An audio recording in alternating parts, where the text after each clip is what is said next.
வழக்கறிஞர் மற்றும் அரசியலாளர் திரு கே.எஸ். ராதாகிருஷ்ணன் அவர்களின் KSR வாய்ஸ் சேனலுக்கு உங்களை அன்புடன் வரவேற்கிறோம். அனைவருக்கும் வணக்கம். நீண்ட நாட்களுக்கு பின்பு KSR வாய்ஸில் பேசுகின்றேன். நடந்து முடிந்த 2024 நாடாளுமன்ற தேர்தல் பல செய்திகளை சொல்கின்றன. இன்றைக்கு என்னுடைய சமூக ஊடகங்களில் ஒரு பதிவு செய்துள்ளேன். பாஜகவுக்கு, பாரதிய ஜனதா கட்சிக்கு தோல்வி போல ஒரு வெற்றி, காங்கிரஸுக்கு வெற்றியைப் போல ஒரு தோல்வி என்று பதிவு செய்துள்ளேன். இதுதான் யதார்த்தம். இன்றைக்கு மின் பேப்பர் காலையில் பார்த்தவுடன் கோயிலேசன் கர்மா என்று முதல் பக்கத்தில் வந்திருந்தது. இதில் பல செய்திகளுக்கு மோடியினுடைய படமும் உள்ளது. தலைப்புச் செய்தி, 8 கால செய்தி, கோயிலேசன் கர்மா. இதுதான் யதார்த்தம். அரசியலில் எது வேணால் நடக்கும். அதற்கு உதாரணம் சந்திரபாபு நாயுடும் நிதிஷ்குமாரும். சொல்கிறேன், சந்திரபாபு நாயுடு இந்திய அரசியல் வரலாற்றில் ஒரு சாணக்கியன் என்பார்கள். சமீபத்தில் என்னுடைய நூல் வெளியீட்டு விழா, கீரா நூற்றாண்டு விழா, அதற்கு அழைக்கச் சென்றேன். அப்போது அழைக்கச் சென்ற போது விஜயவாடாவில் சந்திக்கும் போது சில விஷயங்கள்லாம் அவர் பேசினார். எப்படி இருந்த ஆள் நான் பார்த்துருக்கிறேன். 96இல் தேவகவுடா பிரதமராவதற்கும் அதற்கு பிறகு குஜரால் பிரதமராவதற்கும் காரணம் அவர்தான். கலைஞர் என்பார்கள், இல்லை, சந்திரபாபு நாயுடு தான். அதற்கு பிறகு வாஜ்பாய் பிரதமராவதற்கும் அதற்கு பிறகு 2014இல் மோடி பிரதமராவதற்கும் காரணகர்த்தாவாக அதற்கு முன்னெடுத்தவர் சந்திரபாபு நாயுடு. ஆந்திர அரசியலில் தோல்வி பெற்றார். OS ராஜசேகர ரெட்டி அவருடைய தோழர், அப்படி இணைபிரியாத தோழர். யார்? ஜெகன்மோகன் ரெட்டியுடைய தந்தை மறைந்தாரே, அவங்க 2 பேரும் இரட்டை இறம்பாங்க காங்கிரஸில். பிறகு NT ராமாராவ் தெலுங்கு தேசத்தை ஆரம்பித்தார். அதில் தன்னுடைய மாமனார் கட்சியில் சேர்ந்து தெலுங்கு தேசத்தில் அமைச்சரானார். இதெல்லாம் பழைய விஷயங்கள்.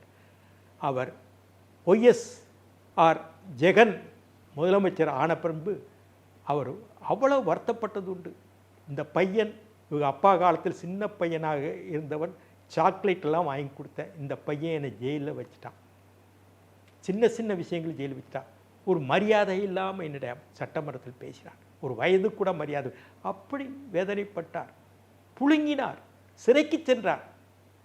அப்படியெல்லாம் அவருடைய சூழ்நிலை அன்றைக்கு இருந்தது. கடந்த 5 ஆண்டுகளில், கடந்த 8 மாதத்துக்கு முன்னால் இவர் சிறையில் இருக்கின்றார். இவருடைய மகன் லோகேஷ் பிரதமரை சந்திக்க டெல்லிக்கு செல்கின்றார். சந்திக்க முடியவில்லை. சந்திரபாபு நாயுடுடைய மைத்தினி புரந்தரேஸ்வரி, முன்னாள் மத்திய அமைச்சர், அவங்க தான் ஆந்திராவின் பாஜக கட்சியின் தலைவர், மாநில தலைவர். அவரை அழைத்து கொண்டு சென்றார். கடைசியில் அமித்ஷாவை சந்தித்து விட்டு, இன்னைக்கு எங்கள் அப்பாவை இவ்வளவு தொந்தரவு பண்ணுறாங்க, வேணுமே திட்டமிட்டு அசிங்கம் பண்ணுறாங்க, பரிகாசம் பண்ணுறாங்கன்னா சொல்லிட்டு வந்தாங்க. அதுக்கு பிறகு சந்திரபாபு நாயுடு போகிறாரு, டெல்லிக்கு போகிறாரு. கிட்டத்தட்ட ஒரு 6-7 மாதம் 8 மாதம் இருக்கும். பிரதமரை சந்திக்கிறதுக்கு அவருக்கு அப்பாயின்மெண்ட் கிடைக்கலங்க மோடியை.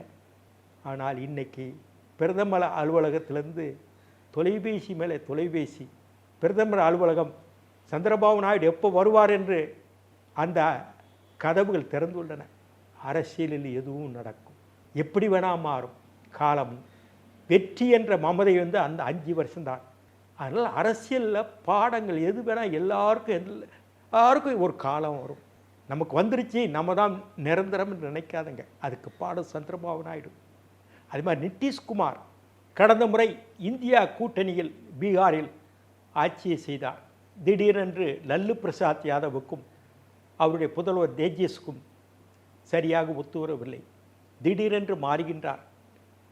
பாஜக ஆதரவோடு ஆட்சி அமைத்து இப்போது இருக்கிறாரே. இந்த காலகட்டத்தில் பிரதமர் மோடி அவரை 2 நாள் தண்ணி காட்டினார். இப்போ அதே நிதிஷ்குமார், சந்திரபாபு நாயுடு தான் இந்த ஆட்சியை பிடித்து நிலைநிறுத்த வேண்டும், அந்த தேரை. அதனால் அரசியலில் எதுவும் நடக்கும். தமிழ் மாநில காங்கிரஸ் அமைத்தார்களே மூப்பனார், ஒரு வேட்டி கட்டிய தமிழர் பிரதமர் ஆவார் என்றெல்லாம் பேசினார்களே, நிலைமை என்னாச்சு? இப்படி அரசியலில் எல்லாமே இருக்கும். திமிரு இருக்கக்கூடாதுங்க. இப்படி தான் இந்த அரசியல் செய்தி இன்றைக்கி சொல்லியிருக்குது. மோடி என்ன சொன்னார்? கிட்டத்தட்ட 350லிருந்து 400 வரை வெற்றி பெறுவோம் என்றார். அதே மாதிரி ஊடகங்களுடைய அந்த சர்வே, போல் சர்வேயும் வேறு விதமாக இருந்தது. இன்னைக்கு வெற்றி எப்படி வந்திருக்குது? பாஜகவுக்கு நான் சொன்னேனே, வெற்றியில் தோல்வி. அதாவது இந்தியா கூட்டணி காங்கிரஸுக்கு தோல்வியில் வெற்றி. இதுதான் இன்பிட்வீன் 1000 அர்த்தங்கள் என்ன. அதே மாதிரி மோடி கடைசி கட்டத்தில் அவர் பேசிய பேச்சுக்கள் பலவிதமான விமர்சனங்களுக்கு உள்ளாகின. அதை தவிர்த்திருக்க வேண்டும். இப்படியான உத்தரப்பிரதேசத்தில் கிடைக்க வேண்டிய வாக்குகள் பாஜகவுக்கு உண்மையாகவே கிடைக்கவில்லை. ஒருவேளை ஆதித்யா அந்த முதலமைச்சருடைய கடமை தவறிவிட்டாரா, அவருடைய கமிஷனா செய்ய வேண்டிய செய்யாமல் செய்யக்கூடாது செய்தாரா என்று தெரியவில்லை. ஆனால் திரும்பவும் பாரதிய ஜனதா கட்சி கூட்டணி இன்னைக்கு ஆட்சியில் வரப்போகின்றது என்றுதான் இப்போ தெளிவான முடிவாக தெரிகின்றது. சந்திரபாபு நாயுடும் நிதிஷ்குமாரும் ஆதரவு அளிப்பார்கள். இப்போது அகில இந்திய அளவில் பார்த்தால் நல்ல முதலமைச்சராக பிஜு ஜனதாதள் நவீன் பட்நாயக் இருந்தார். அங்கே தோல்வி முகம். இன்றைக்கு வடபுலத்தில் பாஜக தோற்றாலும் ஒரிசாவில் வெற்றி பெற்றுள்ளது, கர்நாடகத்தில் வெற்றி பெற்றுள்ளது, ஏன் கேரளத்திலேயே தன்னுடைய கணக்கை துவக்கிவிட்டது. கம்யூனிசம் பூமியில் காங்கிரஸ்காரர்கள் அங்கே வீரியமாக இருக்கின்ற பூமியிலேயே நடிகர் சுரேஷ் கோபி வெற்றி பெற்றுள்ளார். தாமரை மலர்ந்துள்ள ஒரு இடத்தில். அதேபோல் தமிழகத்தில் 40 திராவிட முன்னேற்ற கழகம் வெற்றி பெற்றுள்ளது. ஆந்திர பிரதேசத்தில் சந்திரபாபு நாயுடு கூட்டணி, அங்கே பாஜக வெற்றி. தெலுங்கானாவிலும் தன்னுடைய கணக்கை நல்ல விதமாக துவக்கியுள்ளது. மத்திய பிரதேசத்திலும் பரவாயில்லை. அந்த உத்தரப்பிரதேசம் ஒரு காலத்தில் காங்கிரஸுடைய பூமியாக இருந்தது. படிப்படியாக சோசியலிஸ்டுகள், பிறகு காங்கிரஸ் எதிர்ப்பு வினைகள், எதிர்வினைகள் என்று பாரதிய ஜனதா கட்சி அங்கே வெற்றி பெற்றது. எல்லாம் குறிப்பாக மேற்கு உத்தரப்பிரதேசத்தில் ஜாட் இனத்தை சார்ந்தவர்கள் இருக்கின்றார்கள், கரும்பு விவசாயிகள். அவர் சரண் சிங் கட்சி, அதாவது லோக்தள் கட்சி இருந்தவர்கள். அதே லோக்தளில் தான் யார், முலாயம் சிங் யாதவ், அகிலேஷ் யாதவுடைய தந்தையார் இருந்தார், சோசியலிஸ்ட் லோகியோவுடைய குரூப்பில் இருந்தவர். அதே மாதிரி நிதிஷ்குமார், அதே போல் லல்லு பிரசாத் யாதவ் எல்லாம் சரண் சிங்கோட இருந்தவங்க தான் லோக்தளில். ஆனால் மேற்கு யூபியில் கரும்பு விவசாயிகள் தரப்பில் ஜாட் இனத்தினர் கொஞ்சம் ஓட்டு போட்டிருக்காங்க.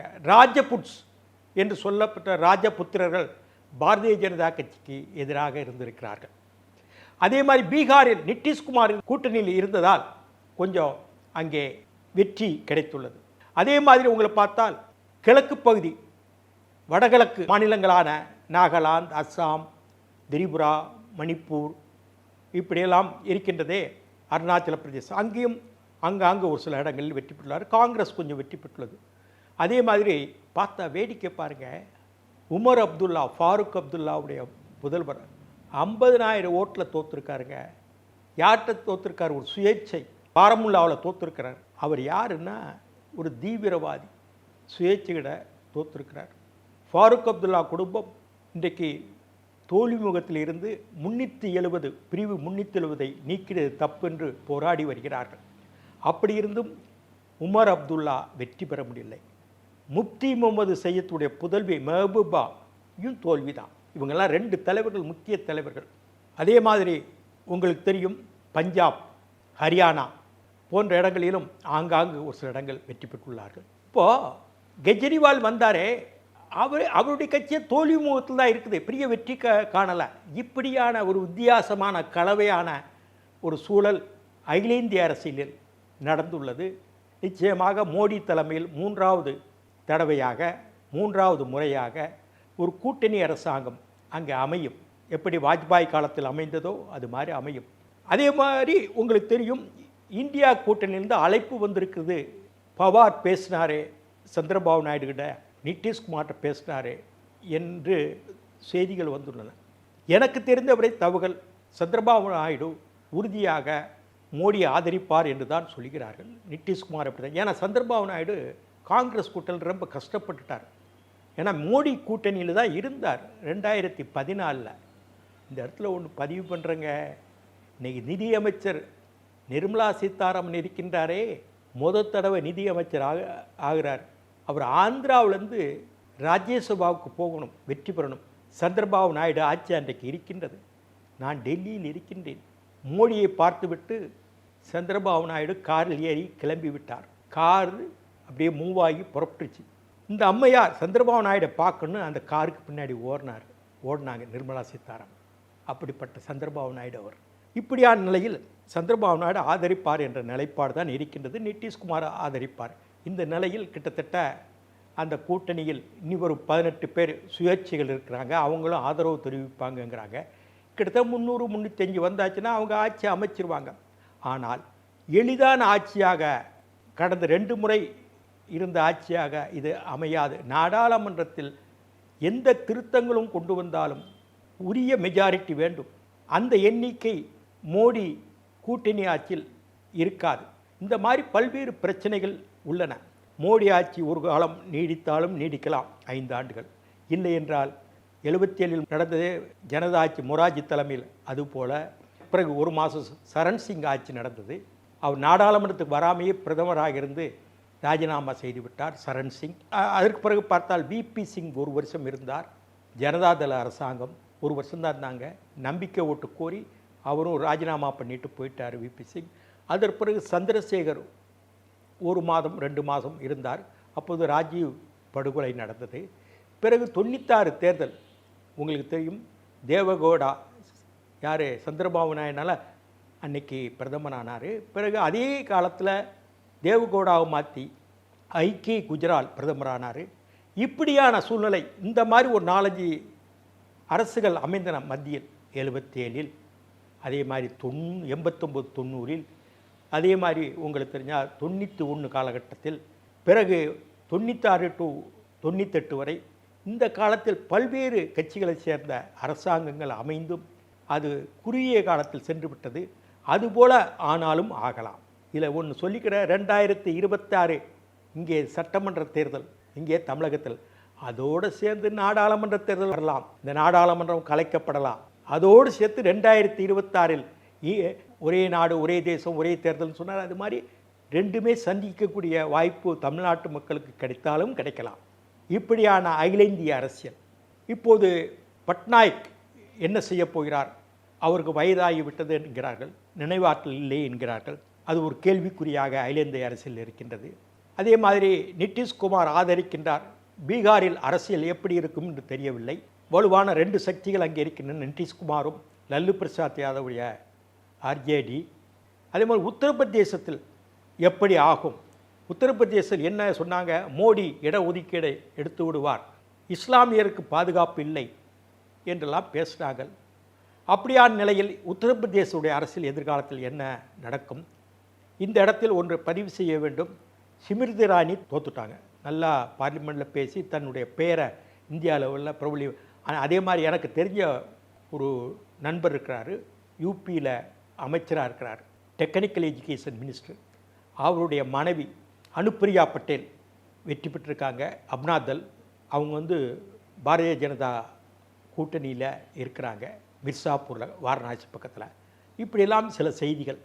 அதே மாதிரி சரத்பவாருடைய அரசியல் இறுதி கட்டத்துக்கு வருகின்றது. அந்த அரசியலை தன்னுடைய மகள் வெற்றி பெற்றாலும் எடுத்து செல்வாரா? மராட்டியத்தில், குஜராத்தில் பாரதிய ஜனதா கட்சி தான், ராஜஸ்தானில் காங்கிரஸ் பாரதிய ஜனதா கட்சி மாறும். அதுபோல் மத்திய பிரதேசத்தில் அதே நிலைமை. தீபகற்ப இந்தியா, விந்திய சத்புரா மலைகளுக்கு தென்புறம், அதாவது நாம் சொல்கிறோமே தென்னிந்தியா, ஆந்திரத்தில் மாகாண கட்சி தான், பிராந்திய கட்சி தான். தெலுங்கானாவில் இன்றைக்கு காங்கிரஸ் வந்துள்ளது. இந்த சந்திரபாபு நாயுடு கிட்ட விஷயம் சொல்லும்போது இதையும் சொல்லணும்.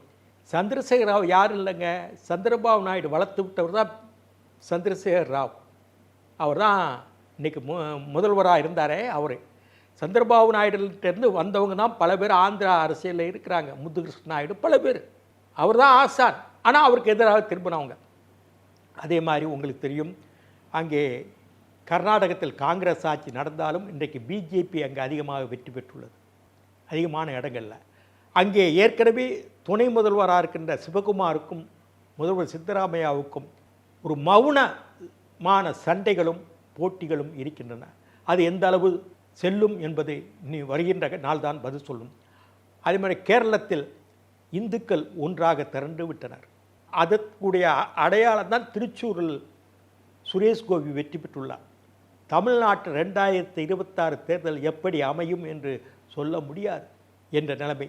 இப்போது இந்தியா அளவில் என்னுடைய தேர்தல் பார்வையை சொல்லிவிட்டேன். அடுத்து தமிழகத்துக்கு வருகிறேன். தமிழகத்தில் இந்த தேர்தலில் 40 இடங்களில் திராவிட முன்னேற்றக் கழக கூட்டணி கைப்பற்றியுள்ளது.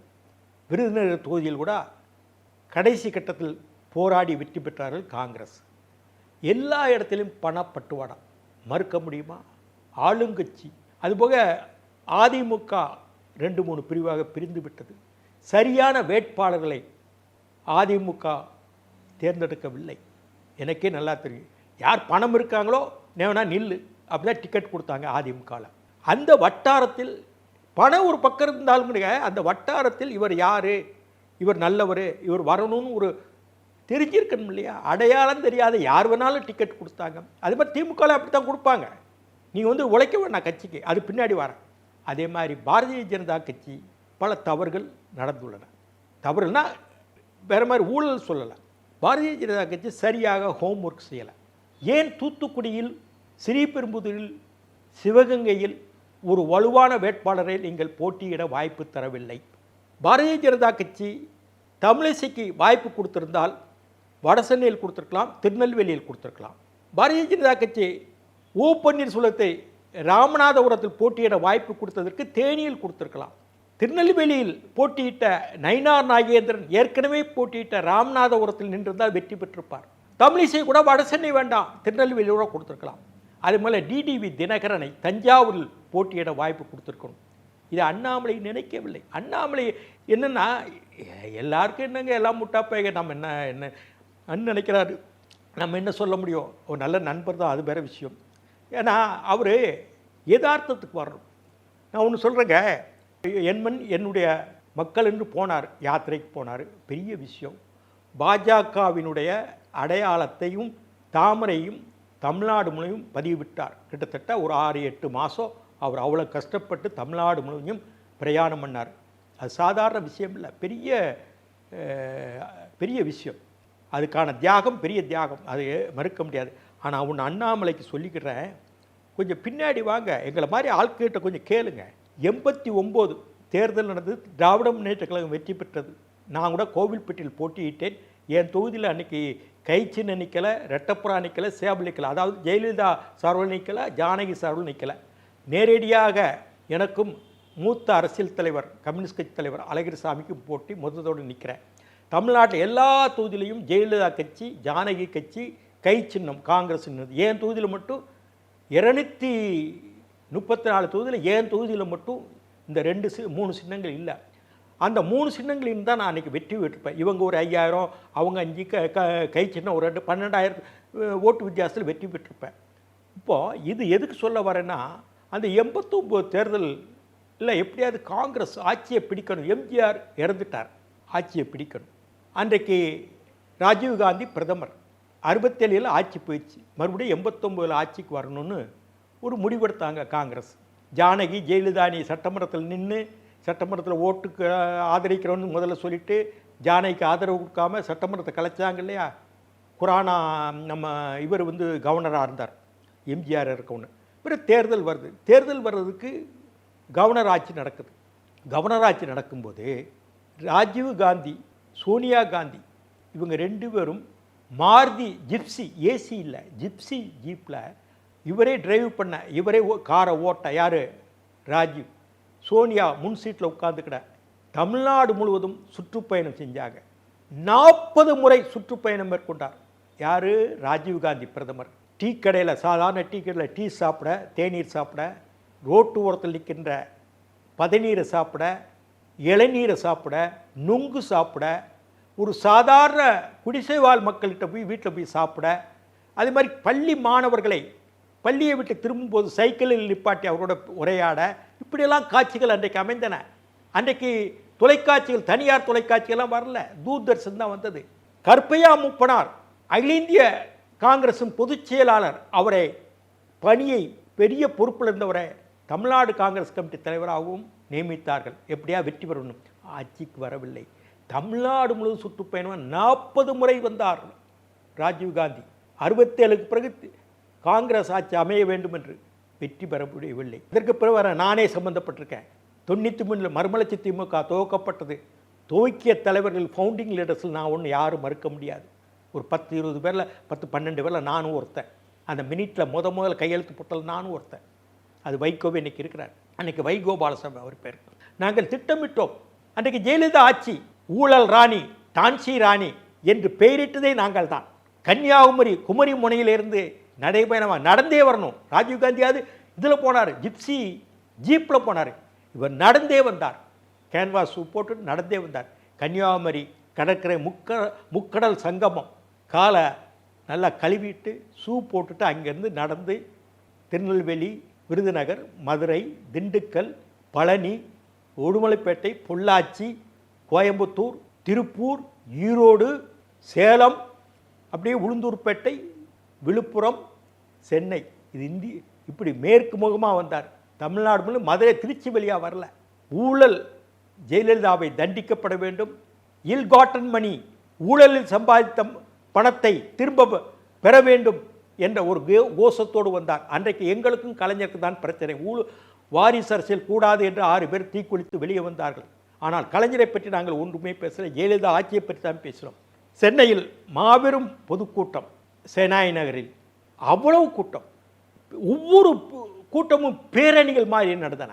அந்த மாதிரி திருச்சியில் நடந்த பேரணி, சென்னையில் நடந்த பேரணி, விடிய விடிய நீதி கேட்டு நாங்கள் நடத்திய கூட்டங்கள், பெரிய பெரிய கூட்டங்கள், லட்சக்கணக்கில் திரண்டார்கள். நள்ளிரவு கடந்து விடிய காலை 5 மணிக்கு தான் வைகோவுக்கு மைக் கிடைக்கும். 5 மணிக்கு தான் அவர் பேசுவார். 5 to 6 பேசுவார். எத்தனை மணிக்கு? 7 மணிக்கு கூட்டம். முதல் நாள் இரவு 7 மணிக்கு கூட்டம் துவங்கும். மறுநாள் காலையில் 5 to 6 விடியலில் வைகோ பேசுவார். அப்படி கூட்டம், அத்தனை பேர் மேடையில் பேசுவார்கள். அப்படி இருந்தும் ஒரு 6-7 மாதம் கழித்து தேர்தல் வருகிறது. 96 தேர்தல். மொத்தமே 4 பேர் தாங்க டெபாசிட் வாங்குகிறோம். 180 பேரில் மொத்தமே 4 பேர் தான் டெபாசிட் வாங்குகிறோம். ஒன்று வைகோ விளாத்தி குளத்தில், கோவில்பட்டியில் நான், முன்னாள் அமைச்சர் தங்கவேலு சங்கரங்கோவிலில், முன்னாள் சட்டப்பேரவை துணைத் தலைவராக எம்ஜிஆர் ஆட்சி காலத்தில் இருந்த வேடசுந்தர் பாலசுப்ரமணியம், அவர் வேடசுந்தரில் 4 பேர் தான் டெபாசிட் வாங்குகிறோம். அன்னைக்கு பெரிய தலைவர்களாக வந்த எல் கணேசன், மு கண்ணப்பன், பொன் முத்துராமலிங்கம், யார் செஞ்சி ராமச்சந்திரன் 10,000 ஓட்டு கீழே தான் வாங்கினாங்க. அன்னைக்கு அதிகபட்சமாக வாக்குகள் கோவில்பட்டியில் நான் தான் 34,000 ஓட்டு வாங்கினேன். இது எதுக்கு சொல்ல வரேன்னா, பேரணிகள், கூட்டங்கள், யாத்திரைகள் என்பது ஒரு ஒரு அரசியல் இயக்கத்தை நடத்த, தொண்டர்களை ஊக்கப்படுத்த நாங்களும் இருக்கின்றோம். எங்களுடைய கொள்கையில் என்னென்ன, எதிர்க்கட்சிகள் நாங்கள் சொல்லுகின்ற குற்றச்சாட்டுகள் என்னென்ன இந்த அரசாங்கம் செய்யவில்லை என்று பேசுவதற்கான ஒரு மேடை. இன்றைக்கி என்ன ஷேக்ஸ்பியர் சொல்கிறார் இல்லையா, அரசியல் எப்படி இருக்கு? உலகமே நாடக மேடை. இன்றைக்கி அரசியல் தலைமை நாடக மேடையாக இருக்கின்றது. ஒரு யதார்த்தம் இல்லை, மெய்ப்பொருள் இல்லை. இப்படியான ஷேக்ஸ்பியர் ட்ராமா என்னதோ உலகமே நாடக மேடை மாலே இதுவும் அப்படித்தான் இருக்கின்றது. இப்படித்தான் அரசியல் இருக்குது. அதனால் ஸ்டாலின், நீங்கள் ஒரு 6 வருஷத்துக்கு முன்னாடி டிடிவி தினகரன் ஆர்கே நகரில் ஜெயிச்சார் இல்லையா? இப்போ திமுகவுக்கு டெபாசிட்டே போச்சா இல்லையா? இத்தனைக்கு சென்னை நகரம். பிறகு நீங்கள் ஆட்சிக்கு வந்தீங்க 2021. யாருக்கும் நிரந்தரம் இல்லை. இந்த இடத்துல ஸ்டாலினுக்கு ஒன்று சொல்கிறேன். நேருகிட்ட சொன்னாரா, திருச்சியில் வைகோ பையன் நிற்கிறாரு, நம்மளை நம்பி வந்துட்டாரு, நம்ம ஜெயிக்க வைக்கணும்னு சொன்னாரா. சந்தோஷம், நம்பி வந்தோட நீ ஜெயிக்க வைக்க வேண்டிய உங்கள் இந்த ஸ்டாலின் இல்லை. ஆனால் வைகோ ஒவ்வொருடையும் உங்களை புறக்கணிச்சிட்டு போது, உங்களை நம்பி தான் நான் வந்தேன். என்னை ஒவ்வொரு முறையும் நீங்கள் துரோகத்தில் முதுகில் குத்துறீங்களே. உங்களை ஐநா சபைக்கும் லண்டன் பார்லிமெண்ட்டுக்கும் முள்ளிவாய்க்கால் நேரத்தில் உங்களுக்கு ஏற்பட்ட எதிர்வினைகளை தொடர்த்தது யார்? நான் தானே. ஜெயலலிதா வழக்கு ஆரம்ப கட்டத்தில் பெங்களூர் போகிறதுக்கு நான் தானே. உங்களை நம்பி மட்டும் வரல, உங்களுக்கு பணியும் செஞ்சுருக்கேன். ஆனால் வைகோ உங்களை என்னென்னலாம் பேசினார். வைகோ நம்பி வந்துட்டார், எப்படியா பார்த்துக்கோங்க அன்னு நேரிட்டு சொல்லுது. நான் உங்களை நம்பி தானே வந்தேன்.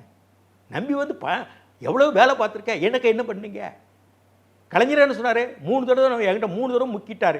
திராவிட முன்னேற்ற கழக ஆற்றுல நான் நிச்சயமாக செய்வேன்னு சொன்னார். ஒரு தடவை எப்போ உங்கள்கிட்ட கடை வாங்கியிருக்கப்பா, எப்படியா செஞ்சுட்டு போகிறேன். இது வந்து முரசொலியிலே ரிப்போர்ட் ஆகிருக்கு.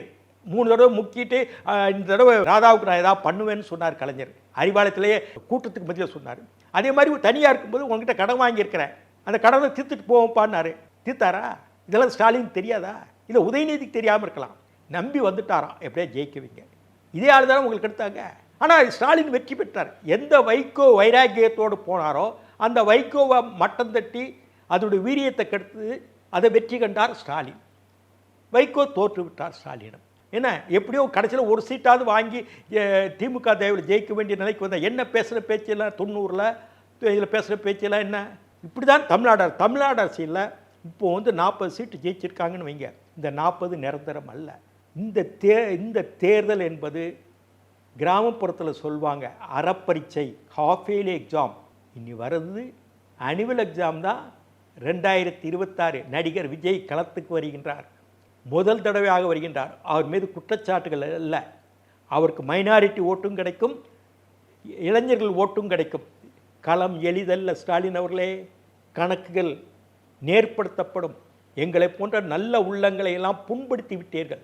திமுகவுக்கு உழைத்தவர்கள் யார்? இன்றைக்கு மதிவேந்தனா கலைஞருக்கு தெரியுமா? மெய்நாதன் கலைஞருக்கு தெரியுமா? யாரோ நாமக்கல்ல ராஜேஷ்குமார்னு கலைஞருக்கு தெரியுமா? இந்த வில்சன் நெல்சன் அந்த இளங்கோவிட ஏன் நான் மோசமா? என்ன மிஸ்டர் ஸ்டாலின் அவர்களே, காலம் பதில் சொல்லும். நான் தரக்குறைவாக யாரையும் பேச மாட்டேன். ஆனால் சொல்ல வேண்டிய ஒரு அடர்த்தியா தெம்பா திடமாக சொல்லுவேன். அதுதான் என்னுடைய இயல்பு. இப்படியான நிலை தமிழ்நாடு அரசியலில் ஒன்று, அதிமுக சரியான வேட்பாளர்களை நிறுத்தவில்லை. சினிமா டிக்கெட் மாதிரி தர டிக்கெட்டா, பெஞ்சியா, சேரா அப்படி எடப்பாடி டிக்கெட் போட்டு வேட்பாளர் நிப்பாட்டார். கட்சிக்கு உழைச்சவங்களோ அந்த தொகுதியில் அறிமுகமானவங்களோ நிப்பாட்டவில்லை. அதனால் எடப்பாடி பழனிசாமி வலுவான மனிதராக இருந்தார், எதிர்க்கட்சி தலைவராக இருந்தார். இந்த தேர்தலில் அவருக்கு ஒரு செட்பேக், பின்னடைவு தான். அதே மாதிரி பன்னீர்செல்வமும் டிடிவி தினகரனும் ஏதோ பெரிய சிந்தனையோடு போய் நின்னார்கள். அவர் ஓ பன்னீர்செல்வம் தேனியில் நின்றுக்கணும், அதே மாதிரி டிடிவி தினகரன் தஞ்சாவூர் நின்றுக்கணும். அவங்களுக்கும் செட்பேக் தான். சசிகலாவுடைய காலங்கள் முடிந்து விட்டன. ஜெயலலிதாவுடன் இருந்த வரைக்கும் அந்த அம்மாவுக்கு ஒரு மரியாதை இருந்தது. இனிமேல் சசிகலா ஒன்றும் செய்ய முடியாது. அதே போல் காங்கிரஸ் உடைய இதே போயிடுச்சு, 78 போயிடுச்சு காங்கிரஸ். அதிமுக திமுக யாராவது தோளில் ஏறி தான் அவங்க தமிழ்நாட்டை நடமாட முடியும். இனிமேல் காங்கிரஸ் உடைய ஆட்சிங்கிறது இல்லை. ஏதோ செல்வ பிறந்த நேற்று வந்திருக்க ஒரு காங்கிரஸ், நாங்களாம் காங்கிரஸ் இருந்தவங்க 79 வரைக்கும் நாங்கள் காங்கிரஸ் ஆட்சி அமைப்பு, அதெல்லாம் சாதாரண விஷயம். காங்கிரஸ் ஏதோ ஒரு கட்சியோட இருந்தால்தான் அது வளம்படும். ஆனால் பாஜக தன்னுடைய வாக்கு சதவீதத்தை கூட்டி விட்டது. அதே மாதிரி நாம் தமிழர் இயக்கமும் ஒரு மாநில கட்சியாக அங்கே தேர்தல் கமிஷனில் அங்கீகாரம் பெற்றுவிட்டது. இது தமிழ்நாடு அரசியல். இனி எதிர்காலத்தில் எப்படி வரும் என்றால், திராவிட முன்னேற்ற கழகம் 5 ஆண்டுகள் செய்ய வேண்டியதை செய்யலை, ஆனால் வெற்றி பெற்றாங்க. ஏன்னா அங்கே எதிர்க்கட்சிகள் வலுவாக இல்லை, அதனால் எளிதான வெற்றியாக அமைந்தது. 2வது விஷயம் என்னென்னா, ஒன்று பார்த்தா தெரியும், ஒரு எதிர்க்கட்சிகள் வலுவாக இருந்தால் பல பேர் லட்சக்கணக்கான ஓட்டு வித்தியாசத்தில் திமுக அணியைச் சேர்ந்தவர்கள் வெற்றி பெற்றுள்ளார்கள். இது நேர்மையான அரசியலாக பார்க்க முடியாது.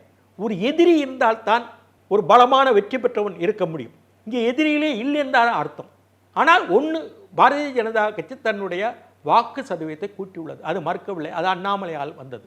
நான் யாரையும் குறை சொல்ல மாட்டேன், ஆனால் யதார்த்தத்தை சொல்வேன். ஆனால் அரசியலில் யாரும் நடிக்கக்கூடாது. நான் நடித்த பல தலைவர்களை பார்த்துட்டேன். யதார்த்தமாக இருங்க. மக்களோட பேசும்போது செய்யும்போது யதார்த்தமாக பேசுங்க. யார் இருந்தாலும் தான். நான் பல நடிப்பு மன்னங்களாக அரசியலில் பார்த்துருக்குறேன். எனக்கு அரசியல் வயசு 52, என்னுடைய உண்மையான வயசு கூடுதல். அரசியல் வயசு 52. எத்தனை காமராஜர் காலத்தில் எத்தனை பேர் அது யதார்த்தமாக இருந்தவர்கள். காமராஜர் இருந்தார், எம்ஜிஆர் இருந்தார், யார் கலைஞர் இருந்தார், மற்றவங்களாம் நடித்தாங்க. நடிப்பு மேடை தான். இந்த பிஜேபிக்காரங்க மேடைகளில் பேசுகிறாங்க. நான் கேட்குறேன், உங்களுக்கு தெரியுமா, நீங்கள் என்ன திமுக மேயர் மதுரை முத்து கலைஞர் காலத்தில் முதல் கார்ப்பரேஷன் மதுரை மாநகராட்சி ஆகும்போது மேயர் ஆகிருக்க முடியாது. இந்த வரலாறு உங்களுக்கு தெரியுமா? இன்றைக்கி பிஜேபி இருக்க தலைவர்கள் இருக்காங்களா முதல் வரிசையில் உட்கார்ந்து, யாருக்கா தெரியுமா? நான் ஒன்று சொல்கிறேன். நான் அப்போது ஸ்தாபன காங்கிரஸில் இருக்கேன். காமராஜர் உயிரோடு இருக்கிறார். மதுரை மாநகராட்சி ஆயிடுச்சு, திமுக ஆட்சி. அப்போ எம்ஜிஆர் பிரியலை. மாநகராட்சி மேயர் தேர்தல் வருது. கோரிப்பாளையம், மதுரை கோரிப்பாளையம் வேலாயுதம் கூட நான் இருக்கிறேன். அவர் ஒரு கவுன்சிலர், ஸ்தாபன காங்கிரஸ் கவுன்சிலர், கோரிப்பாளையம் வேலாயுதம் மதுரையில். அப்போ ஒரு ஓட்டு வேணும் யாருக்கு? திமுகவுக்கு. அந்த ஒரு ஓட்டு யார் போட்டாங்க தெரியுமா? இன்றைக்கி பாரதிய ஜனதா கட்சி என்று சொல்லக்கூடிய அன்றைக்கு ஜனசங்கம், அன்றைக்கு தீபம் சின்னம். ஆனால் அவர் சுயேட்சை சின்னத்தில் தான் நின்னார். சேஷாதிரின்னு ஒருத்தர் போட்டு தான் மதுரை மேயர் ஆனாருங்க. மதுரை முத்து கலைஞனே நேரடியாக டெலிஃபோனில் பேசி அந்த ஓட்டை வாங்கி கொடுத்தாரு. யாராவது ஒன்று திமுக காரங்களுக்கு பதில் சொல்லும்போது சொல்கிறீங்களா? நான் பாஜக கிடையாது, வரலாறு உங்களுக்கு தெரியல பாஜக காரங்களுக்கு. சரி, ஜனா கிருஷ்ணமூர்த்தி இப்போ கூட கச்சத்துவ புஸ்தகம் வெளியிட்டிருக்கேன், 4வது பதிப்பு. அதில் சொல்லி என்கிட்டையும் நெடுமாறங்கிட்ட தரவுகள் வாங்கிட்டு போய் கச்சத்தீவுக்கு வழக்கு போட்டார். யாராவது கச்சத்தீவு பிரச்சனை ஜனா கிருஷ்ணமூர்த்தியை நினைவுபடுத்துறீங்களா? அவர் தான் கட்சியை வளர்த்தவர். இலக்கணேசனுக்கு முன்னாடி மதுரைக்காரர் வழக்கறிஞர், நெடுமாறுடைய நல்ல நண்பர். மத்தியில் பாரதிய ஜனதா கட்சியினுடைய தலைவர் ஆனார், சட்ட அமைச்சராக கூட வாஜ்பாய் இருந்தார். அவரை பற்றி யாருமே பேசுறது இல்லையே. சேஷாதிரியை பற்றி யாரும் பேசு. சேஷாதிரி இல்லைன்னா அன்றைக்கி திமுக மேயர் மதுரையில் இல்லை, மதுரை முத்து இல்லை. கலைஞர் உதவியாக கேட்டார், உதவி பண்ணுங்கன்னு கேட்டார். இது ஏதாவது ஒரு மேடையில் திமுக காரங்க பதில் சொல்லுவங்களா? சொல்ல முடியுதா? அவ்வளோதான் உங்களுடைய படிப்பினை, உங்களுடைய பிஜேபி. சரி, அண்ணாமலை இன்னும் ஒரு கேள்வி, ஜிகே வாசன் 3 தொகுதி கேட்டாரா? பாருங்கள், கனிமொழி கிட்ட போட்டியிட்டவர் டெபாசிட் போச்சு. இது தேவைதானா? ஸ்ரீபெரும்புதூரில் ஏன் ஒரு நல்ல வேட்பாளர் நீங்கள் போடல? என்ன அர்த்தம்? அது ஒன்றுமே புரியாத ஒரு புதிரால் இருக்கு. ஏன் சிவகங்கையில் நீங்கள் கடுமையாக சிதம்பரத்தின் குடும்பத்தை பாரதிய ஜனதா கட்சி சாடுகிறதே, அங்கே ஒரு சரியான வேட்பாளர் ஏன் போடலை? நீங்கள் தேவநாதனை சிவகங்கையில் நீங்கள் போட்டியோட வாய்ப்பு கொடுத்தீங்க, தோழமை கட்சின்னு. அவரை மதுரையில் போட்டி போட்டுக்கணும். மதுரையில் போட்டி போட்ட 2வது இடத்துக்கு வந்த பேராசிரியர் சீனிவாசன் விருதுநகரில் போட்டியிருக்கணும். இப்படி போட்டி போடுற இடங்களையும் சரியாக தெரிவு செய்ய உங்களுக்கு தெரியலையா? இயல முடியவில்லையா? பிஜேபி ஒன்று வந்துங்க மமதையில் இருந்துச்சிங்க, அந்த என் பயணம் என் யாத்திரையில், அதனால் ஜெயிச்சிடலான்னு. 2வது தான் வச்சதா சட்டம், தமக்கு ஓட்டுகள்லாம் இருக்குன்னு சொல்லி வேட்பாளர்களை சரியாக போடல. அது குறிப்பாக கனிமொழிக்கு எடுத்து வேட்பாளர்களே போட முடியல. என்ன அர்த்தம்? அதை பற்றி நானே பேசியிருக்கேன், தமிழறிவு மணியனுக்கு இது தெரியும். சரி, அதுக்கு டாக்டர் கிருஷ்ணசாமி கொண்டு வந்து கூட்டணி சேர்க்கறதுக்கு நாங்கள் சென்னையில் உட்காந்து பேசிகிட்டே இருக்கும்போது ஏன் அவரோட கூட்டணி வைக்காம ஜான் பாண்டியனை சேர்த்து, ஜான் பாண்டியனை யாராவது சேர்த்தா ஓட்டு கிடைக்குமா தென் மாவட்டங்களில்? ஏன் கிருஷ்ணசாமி சேர்க்க மறுத்தீங்க? நான் சொன்னேனா இல்லையா அண்ணாமலைகிட்ட? அது தமிழறிவு மணியனுக்கே தெரியும். ஏன் அதுக்கான ஒரு முடிவு எடுக்கலை? இப்படியான பல விஷயங்களில் பாரதிய ஜனதா கட்சி தவறுகள் இழைத்து விட்டது. அதே மாதிரி ஒன்று செய்யுங்க, பாரதிய ஜனதா கட்சினா ஒரு புனிதமான கட்சின்னு நீங்கள் பேசுகிறீங்க. நீங்கள் ஜெயிலுக்கு போனவங்களெல்லாம் இங்கே வந்து சேர்த்தா என்னங்க அர்த்தம்? அதை கவனிக்கணும்ல. அப்போ பேச வேண்டிய நேரம். யாரையும் நான் தனிப்பட்ட அந்த குற்றச்சாட்டு வந்ததா இல்லையா? ஜெயிலுக்கு போய் திரும்பினவங்களாம் உங்கள் கூட சேர்த்தேங்கன்னு குற்றச்சாட்டு வந்ததா இல்லையா?